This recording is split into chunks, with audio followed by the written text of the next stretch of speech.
All right, guys, let's go ahead and get started here. So we already introduced the definition of derivative in Notes 8. So in Notes 8.5, we're just going to start applying it here, guys. So we already know that a linear line has an instantaneous rate of change of 3 because that's what my slope is everywhere on the 3x minus 1 function or line. But let's go ahead and use the definition to prove that so we can see. So let's see, f prime of x equals limit as h approaches 0. And I'm just going to write 3 parentheses, wherever there's an x, I'm going to write x plus h minus 1 minus, and then the function is 3x minus 1, there's my f of x, all divided by h. So continuing, so let's see here. There we go, write the word limit, h approaches 0, 3x plus 3h minus 1 minus 3x plus 1. And I guess you could have combined like terms if you really wanted to, but I didn't. Well, I guess there is nothing to combine. Never mind. The ones cancel out. Positive 3x and negative 3x cancel out. There's still an h down here in the bottom. And one of these h's cancel out. So you can see all that you have left is 3. So you no longer need the word limit because you're already evaluating it. And the derivative is 3 for all x values. And that's it. And it should not be a surprise, guys, because the slope of 3x minus 1 is always 3 no matter what. All right, so let's go ahead and see what's up with question 2 here, guys. So I have f of x, and it is x squared plus minus 2x plus 3. So that's not the, I'm not going to rewrite that. So I'm going to write f of x plus h, and then I'm going to write x plus h squared minus 2 parentheses x plus h plus 3. So let's see what that is. X squared plus 2xh plus h squared minus 2x minus 2h plus 3. So there it is. All of that is f of x plus h. So f prime of x is equal to limit as h approaches 0. I'm going to write that expression out. X squared plus 2xh plus h squared minus 2x minus 2h plus 3 minus x squared minus 2x plus 3. All this is over h. When I distribute this negative, so let's see what cancels out. That negative x squared with a positive x squared. That negative times the negative is going to be a positive 2x and a negative 2x. And then that turns to a negative 3 with a positive 3. So then all you're left with, I'm still going to write limit as h approaches 0. I'm going to factor out an h.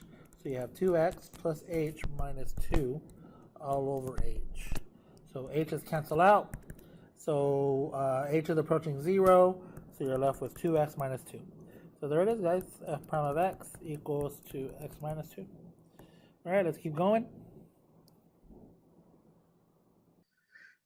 All right, question 3 here, guys. So I want the derivative of this expression, 1 over x squared. So here we go. I'm going to use my definition. F prime of x is equal to limit as h approaches 0 of f of x plus h minus f of x all over h. Here on the side, I'm going to go f of x plus h is nothing more than 1 over x plus h squared. I'm going to expand that, but I'm going to expand it here with all this space here. F prime of x is equal to limit as h approaches 0. And I'm going to write 1 over, and I'm going to expand the x plus h squared, guys. X times x is x squared, plus x times h is xh. I'm going to have 2 of those. So 2xh, plus h times h is h squared. So there it is. Minus 1 over x squared. And all this is over h. We're still okay, guys? Okay. So now, guys, what I'm going to do is I need to get a common denominator. So to do that, I'm going to multiply this one here by x squared plus 2xh plus h squared over x squared plus 2xh plus h squared. I'll multiply this one here on the left by x squared over x squared. And I'm not even going to bother distributing them, guys, at least not right now. So here's what I mean by that. Limit as h approaches 0. Maybe I shouldn't have expanded it, but I already did, so too bad. 1 over x squared parentheses x squared plus 2xh plus h squared. Oh, yeah. There's an X squared on the top, guys. If not, I would have had a wrong answer. Minus, and then I'm going to write the expression again. X squared plus 2xh plus h squared. If you want to distribute the negative already, that's fine. X squared plus 2xh plus h squared. And all this is still over h. Here we go. We're going to do algebra now. Limit as h approaches 0. And I'm going to have x squared minus, and I'm just going to pretend there's a giant parenthesis here, and you can just distribute that negative like that. And I'm going to combine the denominator in a little bit.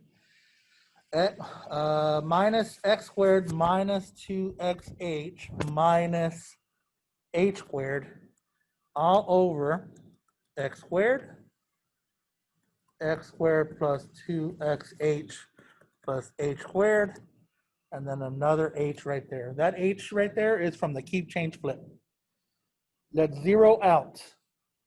The x squared zero out, and then I can factor out an h here with these two. So I'm going to write limit as h approaches 0, and here it is, h factored out.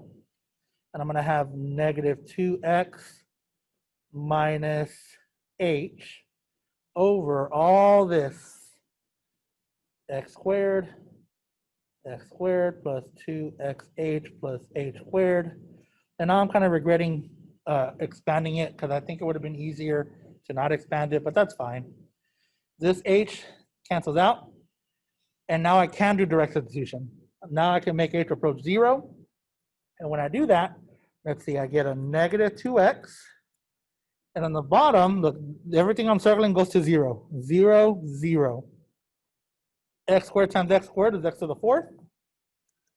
X to the 4th. Don't leave it like that. Laws of exponents. How many x's can I cancel out? Yeah, one of them. One of those dudes. Negative 2 over x cubed. If you want to put the negative with the 2, that's fine. I just put it way out there so you can know that the whole expression is negative. And there it is, guys. That's my derivative of 1 over x squared. I'll put your paper there. Cool or not cool? Okay. All right. So on these questions here, it says find the derivative at the given value of a utilizing the specific definition given. So this is the same definition, kind of. It's a C. You can see this one looks the same. The only difference is they're plugging in an a instead of an x. So they're already plugging in their value. So we've done this many times, guys, and they want us to use two different ones. So we're going to do this one on the left, and then we're going to do this one on the right here. All right, so let's do that. So I need f of 2, which is just a half, and I need f of 2 plus h, which is just 1 over 2 plus h. Okay. And if you want to go faster than me, go ahead. F prime of 2 equals limit as h approaches 0 of 1 over 2 plus h minus 1 over 2 all over h. So I need a common denominator. I'm going to multiply the right side by 2 plus h over 2 plus h. I'm going to multiply the left side by 2 over 2. When I do that, I get f prime of 2 equals limit as h approaches 0 of 2 over 2 parentheses 2 plus h minus 2 plus h over 2 parentheses 2 plus h all over h. So here we go. F prime of 2 equals 2 minus 2, I'm distributing that negative there, minus h over 2 parentheses 2 plus, and I still haven't evaluated it, so I should be putting the word limit. Let me put the word limit there, guys. F prime of 2 equals limit, as h approaches 0, 2 plus h, and then keep change flip, bring the h up. So now, the 2's 0 out. One of these h's cancel. And h is approaching 0. So now I can solve it. So this looks like negative 1 over 2 times 2 is 4. So negative 1/4. So f prime of 2 is just negative 1/4. Did I lose anyone there? Okay. Well, Dina, you okay? Okay. All right, guys. Letter B. it should be the same thing because look, you're just finding f prime of a. This is just an alternate definition. That's all it is. So here we go. I already know what f of x is. F of x is 1 over x. And then f of a is this 1/2.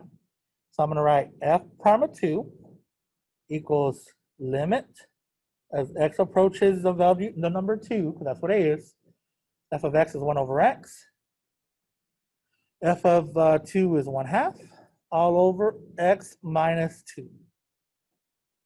You can already see what I'm going to do. I'm going to multiply this one by x over x. I'm going to multiply the left one by 2 over 2. When I do that, f prime of 2 equals limit as x approaches 2. Let's see, 2 over 2x minus x over 2x all over x minus 2. Here we go. F prime of 2, I'm just going to combine 2 minus x over 2x parentheses x minus 2, key change flip. And I still have the word limit in the front. Why is that habit? Why am I making that habit today, man? What the heck? Limit as x approaches 2.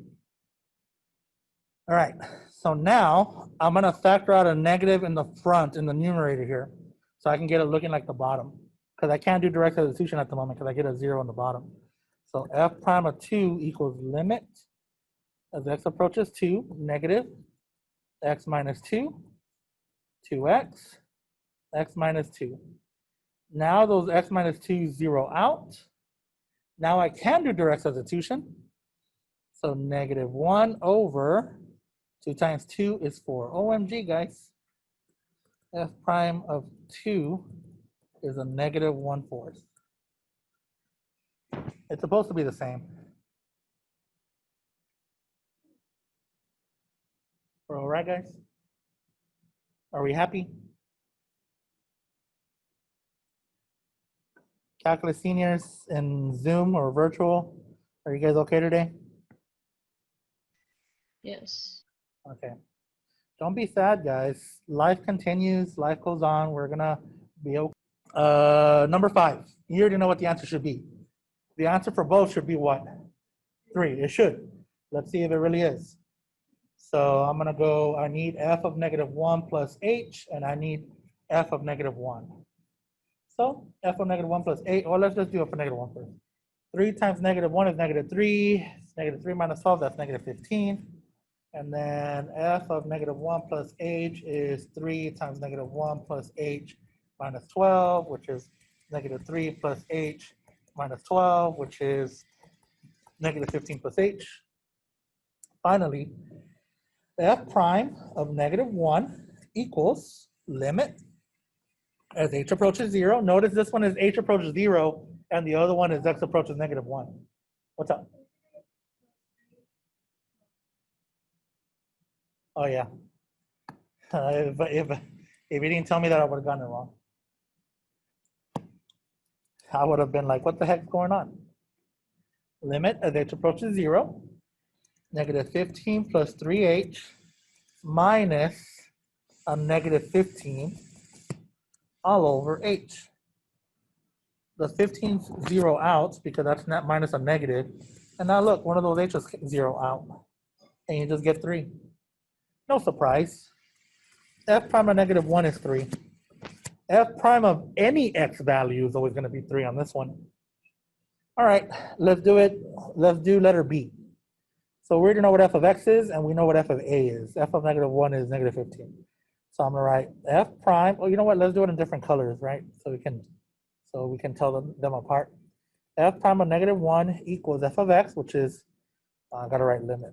Limit as x approaches negative 1 of 3x minus 12 minus, and then f of a, we said that f of negative 1 was negative 15.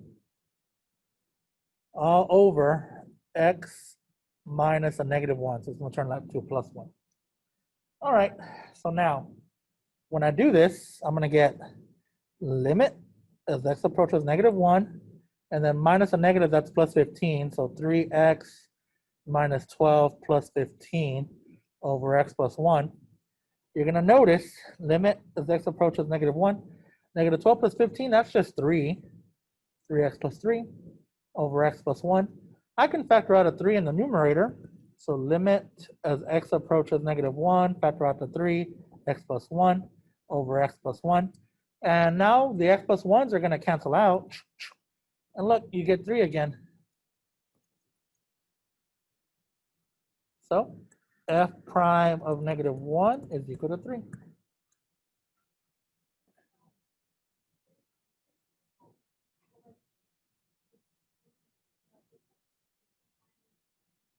They're both finding the tangent slope. They're both finding the tangent slope. Okay, so here's how you can think about it. That h is your delta x. So you can think of that coordinate as a comma f of a. And then if I have another coordinate over here, I'm going to call that coordinate, instead of saying, I'm going to call this coordinate a plus h, comma, f of a plus h. And the difference between here and here, that is just h. See that? Now this one, you can think of this one as, I have a coordinate, and I mean, I really don't want to call this x comma f of x, but it's like saying that. And I have another one here. Well, you know what? It's the other way around, because x is approaching a. So I'm going to call this a comma f of a. And I'm going to call this x comma f of x. So now you can see it's still the same thing. y2 f of x minus y1 f of a over x minus a. Do you see? And x is approaching a. So if I get close, if I make x approach a, you'll get a tangent slope. Same with this. If I make h approach 0, you get a tangent slope. Do you see the difference? All right, here we go. This one here. So I need f of 3. And so 3 plus 1 is 4. The square root of 4 is 2. And I need f of 3 plus h. Square root of 3 plus h plus 1, which is the square root of 4 plus h. Do not ever say that's a 2 plus the square root of h. Please, please, please never say that. All right, here we go. F prime of 3 equals limit as h approaches 0. So I need f of a plus h first. So square root of 4 plus h minus, and then f of 3 was just 2, minus 2 over h. All right, hopefully by now we have enough experience. What do you think I should do, guys? Yeah, multiply by the what? Yeah, multiply by the conjugate. 4 plus h plus 2 over square root of 4 plus h plus 2. That's like multiplying by 1. Anytime you multiply by 1, it's still itself. So now that I do that, you're going to get f prime of 3 is equal to limit as h approaches 0. The square roots go away, so you're going to get 4 plus h. And then negative 2 times the positive 2 is a negative 4. And then leave this. I wouldn't bother distributing it, guys. At least not yet. The 4's 0 out. And now that I have the 4 0 out, now I can delete one of those h's. Remember, you still got a 1 in the top. And now I can do direct substitution. You got a 1 in the top. And then the square root of 4 is 2. And then 2 plus 2 is 4. So 1/4. All right, let's see if I get the same answer. Of course, we're going to get the same answer, but let's look at it. All right, so let's see. F prime of 3. Oh, I guess I should finish this one and just write f prime of 3 equals, that's a 3 there, equals 1/4.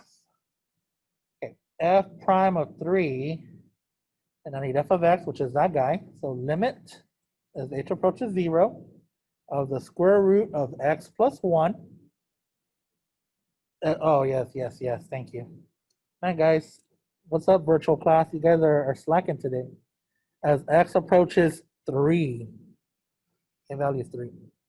Limit as x approaches 3, the square root of x plus 1 minus, and then f of 3 was just 2, so minus 2, over x minus 3. You can already see what we're going to do here. We're going to do the same thing that we did a little while ago. I'm going to multiply this by the conjugate.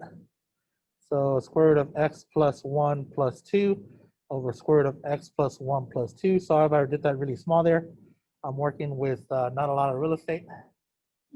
So now I'm going to write f prime of 3 equals, and I'm going to see if I can write a little more here to the left. As x approaches 3, the square roots are going to go away. So you're going to have x plus 1 and then minus 4, because 2 times 2 is 4. All over, and at the bottom, I'm going to just write parentheses like this, guys. Square root of x plus 1 plus 2. So you can already see what's going to happen, I hope. And if you can't see it, don't worry. We'll figure it out right here. Limit, that's an x. I don't know why my x looks like that. Limit as x approaches 3, and then positive 1 minus 4, that's a minus 3. So you can see that those x minus 3, they're going to cancel. And so let's cancel those out. And now I can do direct substitution. The square root of 3 plus 1 is 4, so the square root of 4 is 2, and 2 plus 2 is 4 again. So look, f prime of 3 equals 1 in the numerator, 4 in the bottom. And it works again.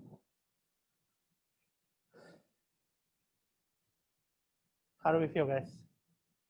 Okay. Virtual class, how do you guys feel? Okay. Yeah, I could hear them, but they were very silent there. Okay, question 7. Again, you guys already know what's going on, so maybe you'll be faster than me. Let's see if you guys can beat me here. So f of 1 equals 1 squared plus 4 is 5. F of 1 plus h. Let's see, 1 plus h closed squared plus 4. So 1 times 1 is 1. 1 times h is 1h. We're going to have 2 of those. And then h times h is h squared plus 4. So finally, 1 plus 4 is 5. So 5 plus 2h plus h squared. And then I'm ready.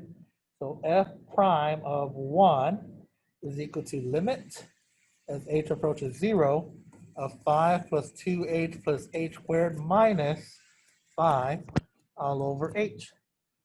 We cancel stuff out. What do we cancel out? Well, first let's 0 out the 5s. And now you can always start deleting an h there, guys, but I like to factor it out. Limit as h approaches 0, h, and then 2 plus h over h. So now you can see that the h's cancel out. And then h is approaching 0, so this is just approaching 2. So f prime of 1 is just 2. Again, let's try it out. Let's see if it's going to be the same. Of course it's going to be the same. By now you already have enough experience to know that it's going to be the same. So we're going to write f prime of 1 equals limit, and this is an x, not an h, as x approaches 1 of f of x, which is x squared plus 4, minus f of a, which was 5, all over x minus 1. All right, well, 4 minus 5 is 1. So f prime of 1 equals limit as x approaches 1 of x squared minus 1 over x minus 1. You can't do direct substitution at the moment, but the numerator is the difference of squares. So f prime of 1 equals limit as x approaches 1, x plus 1, x minus 1 over x minus 1. The x minus 1 0 out. I can do direct substitution now. 1 plus 1 is 2. So f prime of 1 is 2.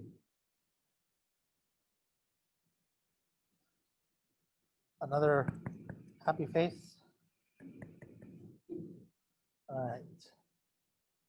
Whoa, what's this? We haven't seen questions like this before. Well, that's what we're going to talk about right now, guys. And we actually have. It's just that maybe we haven't asked it like this. Given f of x equals negative x squared plus x, which of the following expressions represents f prime of x? Okay, all I'm doing is a formula. F prime of x equals limit as h approaches 0, f of x plus h minus f of x all over h. So that's what I'm going to look for. Letter A doesn't make any sense. Delete that one. Letter B doesn't even have the word limit. Letter B is the worst one to choose. Delete that one. Letter C can't be it. Look what h is approaching. They're being silly. Delete that one. Okay, it has to be letter D. They put the negative on the outside. Look what they put on the inside, x plus h. So there's like your x squared, and then there's like another x. So you can always put parentheses around here, guys, to help you guys out. minus negative x squared plus x. There it is. It's letter D. Do we see how we did it, guys? Okay. So let's look at the next one. The next one is the same thing. They want to know which one of those looks like a derivative. So h is approaching 0. Letter A doesn't make any sense. Delete.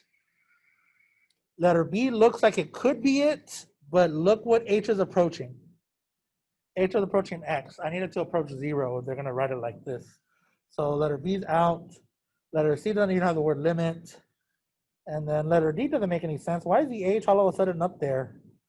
No, they're being silly again. And look, there it is, letter E. Do you see how we did it? All right, we're going pretty good now, guys. By the way, these are taken from UH. You guys remember these, right? Or some of you guys? So 2 of you that took it. All right, number 10. The limit as h approaches 0 of negative 3 plus h squared minus 9 over h represents the derivative of function f at the number c. Determine f and c. Well, wherever you have parentheses, that's where I had my variable, right? And then here's the hint. This is f of a, already evaluated. So what's my a value?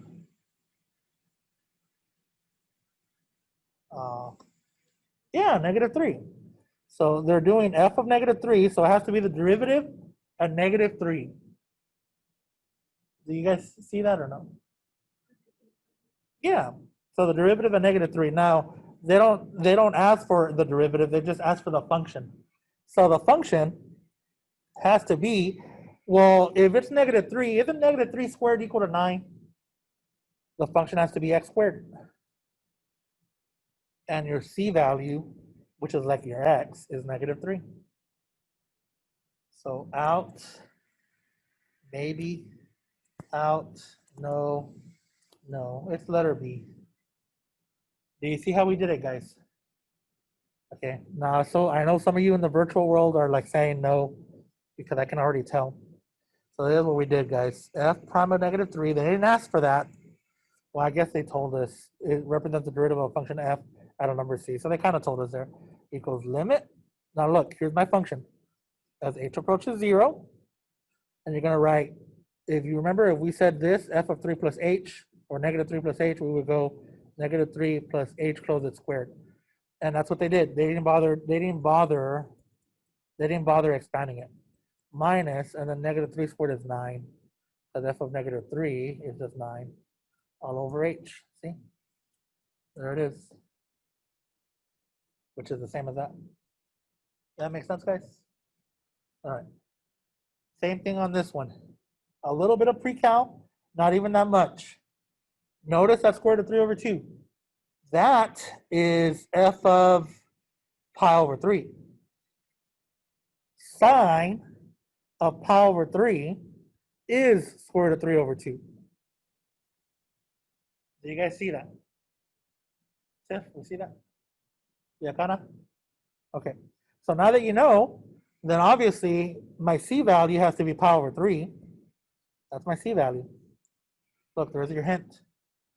And your f of x has to be, there's your hint right there, sine of x.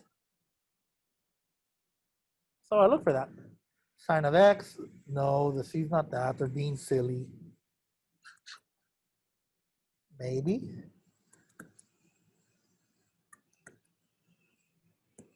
C. You see how we're doing it, guys? All right. Look at this. They give you a point. That's a point, guys. And this is my slope. Slope, tangent slope at x equals 2. That's all I need. That's all I need. Find the equation of the tangent line at x equals 2. Y minus 3 equals 5 x minus 2. Does everyone know where I got those values? Leave it alone, or you can solve, whatever you prefer. You guys want to leave it alone? No? Okay. Y minus 3 equals 5x minus 10. plus 3, y equals 5x minus 7. So as we get closer to the AP exam, we'll probably tell you to leave it alone, but we'll see. Find the equation of the normal line. All I got to do is what? Opposite reciprocal, negative 1/5. And look, you can leave it alone right there. If you don't want to leave it alone, let's go ahead and distribute it. Just make sure you don't make a mistake. Negative 1/5 x plus 2/5 plus 3 plus 3. Those go away. Y equals negative 1/5 x. Let's see. 3 times 5, that's 15. 15 over 5. 15, 16, 17. Plus 17 over 5. By the way, if you make an algebra mistake on the AP exam, it will no longer be right. It's going to be counted wrong. So on the AP exam, if you're prone, and I'll tell you because I'll know your habits, if you're prone to making mistakes, I will tell you, leave it alone right here. If you're prone to making algebra mistakes, by the time it's the end of the year, I will know exactly if your algebra is weak or not. And if your algebra, like you can pass this exam without being super strong at algebra. You just like, look, you leave it alone right there where the rectangle box is. If you are strong at algebra, this will be full credit if it's correct. But if you mess up and you give the y-intercept, it is no longer right. It's wrong. But if you would have left it alone right here, it would have been right. Huh? Like they'll give you the answer for the point, for the tangent line or normal line if they ask for it. The professors, when you're at the university, if the professor does not specify, oh, I gotta put on my mask. Sorry. It's because I drank my coffee then. If the professor does not specify, if he just says, what's the tangent? And you write it like this, he should give you full credit. If he does not, come talk to me. I'll email the professor. He's probably not a real professor. No, I'm being serious. He's probably not a real mathematician if he's not going to give you full credit. Because nowhere did he say that you had to give it in terms of y equals mx plus b. This is a real equation. If you take a computer algebra system and you type it in like that, if you go to Desmos, if you type this in Desmos just like this, it will graph it for you because it's smart. Any computer algebra system that you type it like that, it'll graph it. All right, let's keep going, guys. Are we almost done? The graph of the function y equals f of x as shown below is made up of line segments joined end to end. Okay, this is just some function. It's a piecewise function, so you can see why it's so important to know piecewise. All right, at what values of x between -4 and 6 is the function not differential? Okay, I still haven't done a formal lesson on not differential because it's actually part of notes 9, but I'm going to tell you right now where you're not differential.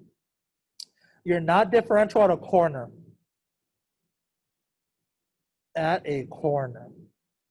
What do I mean by corner? Like this. If I have something, like pretend this line here was horizontal. And pretend this line had a slope of 2. So linear line, slope of 2, -2. And then, so I'm going to put -2 and I'm going to put 0. So let me tell you why you're not differential at this point right there at the corner. If I tell you what's my derivative as I approach, I don't know, let's call this A. What's my derivative as I approach A from the left-hand side? You would tell me -2 because derivative just means slope. Does that make sense? But if I tell you what's my derivative as I approach A from the right-hand side, you would tell me you would tell me 0 because the slope is 0, right? Do the slopes match at A? They don't. The slopes better match. It has to be a nice continuous curve, smooth. So how do you know if it's smooth? Well, if I would have had a slope of -2 in there to transition. Does that make sense? So you're not differential at a corner. So put in there corner. You're not differential at a cusp. A cusp is like a corner. Like a corner. What's a cusp? A cusp is like, that's a cusp. See how it's like a corner? That's how I used to draw my birds, by the way, when I was little. Oh, okay. So I guess just remember birds. That little right there is like a cusp. You could also kind of say it's like a vertical tangent almost, but it's the correct term is cusp. Where else are you not differentiable? At a vertical tangent. Why are you not differentiable at a vertical tangent? You have a tangent. You're just not differentiable there. Yeah, the slope is undefined because it's a vertical line. If the slope is undefined, that means your derivative is undefined. Does that make sense, guys? Now, it's different. I just want to make sure that you guys know you can have a tangent at a vertical location like that. But you cannot have a tangent at a cusp or a corner. Does that make sense? Oh, it's just a vertical line. You can have a tangent here because it's just a vertical line. It's just like if I have a circle, it's not a function, right? But if I have a circle right here at the edges, let me put it in green, I have vertical tangents. Now, does that make sense? But vertical tangents have undefined slope. The slopes are undefined. So that means my derivative is undefined. Does that make sense? Correct. All right, so now that we said that, at what values of x between -4 and 6 is a function not differentiable? All right, we don't look at endpoints for now. Well, it says between anyway, so we're good. So we're not looking at -4, -6.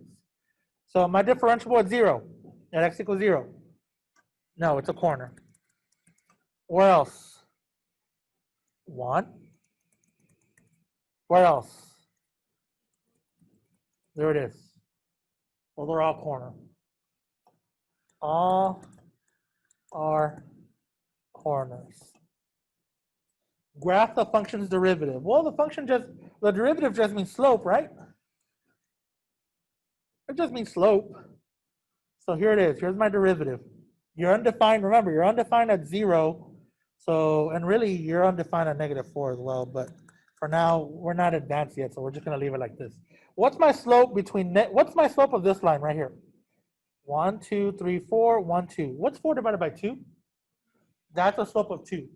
So I'm going to go to 2, and I'm going to graph this line. I will put open circle at x equals 0 because you don't have a value of a derivative at 0.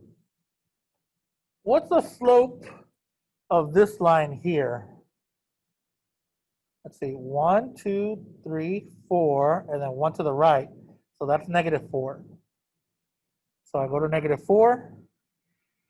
I'm going to say -4 is right there. And it's only all the way to 1.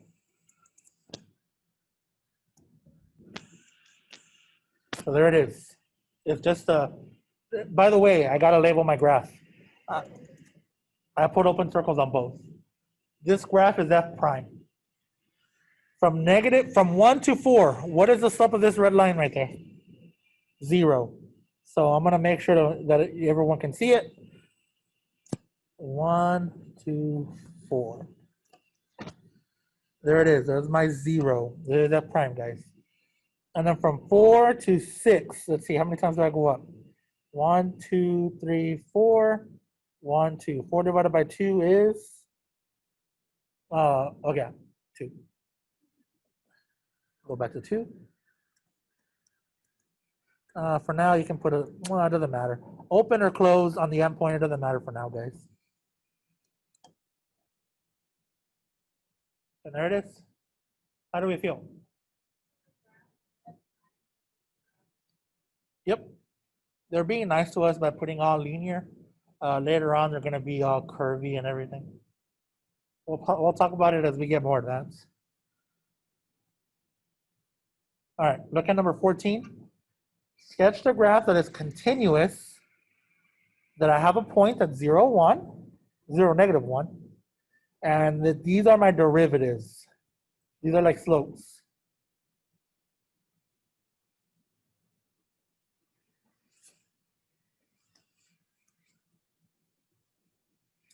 Point at 0, -1.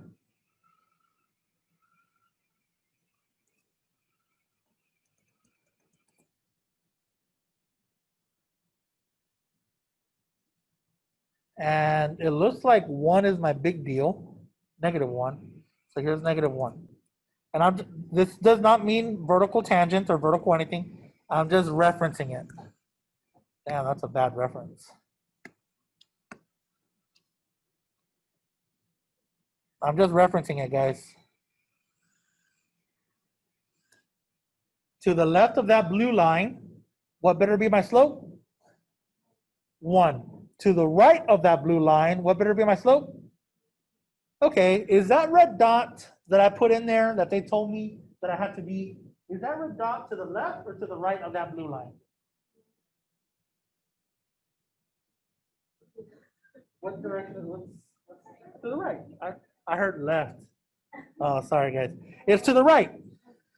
To the right, I better have a slope of -2. So that means I'm going to go up 2, to the left 1. Point. I'm done. That's it. You're done. Well, for that side. And then connect those two. That has a slope of -2. Where's this point at? That point is at, let's see, 1, 2, 1. That point is the -1, comma 1. Do you guys see how I did it? We're not done yet, but we're done with that side. Now to the left of the blue line, I better have a slope of 1. So remember that a slope of 1 means uphill, left to right. So if I want to go uphill, I'm going to go down 1 and to the left 1, point. Down 1 to the left 1, point. Down 1 to the left 1, point. And then connect. That line has slope of 1. Do you see how we did it, guys? All right. Let's all come back.